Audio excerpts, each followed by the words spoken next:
The Transport Ministry has obtained approval from the Covid-19 Immunisation Task Force CITF to open additional industry vaccination centres or PPVIN. Minister Datuk Seri Dr. Siong said presently there were 6 PPVIN operating throughout the country to support the national Covid-19 immunisation program. Untuk sektor pengangkutan udara telah memberi udara dan juga pelabuhan Kelang yang saya sebutkan telah memberi manfaat kepada seramai 32,243 penerima.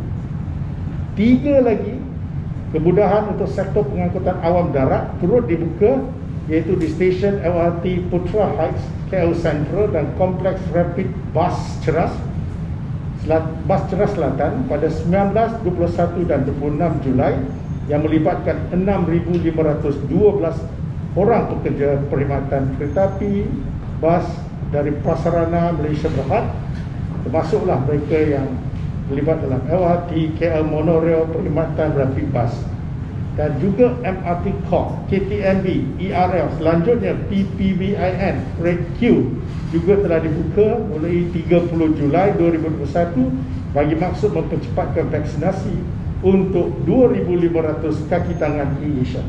The MCA President and Air Hitam MP said this after visiting PPVIN at Tanjung Pelepas Port PTP on Tuesday.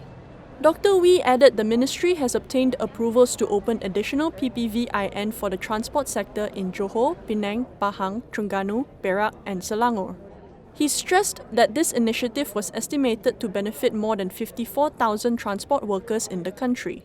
The PPVIN PTP is the largest in the country and would benefit around 27,000 economic frontliners inclusive of employees, contractors, customers and other related stakeholders in the Johor industrial sector. Dr. Wee said this would ensure that all frontline workers in the maritime and logistics sectors, especially in the state, were being vaccinated as soon as possible. He added the opening of these PPVIN was part of the larger efforts to expedite the delivery of vaccines to the transport sector, which is an essential service during the Movement Control Order and National Recovery Plan.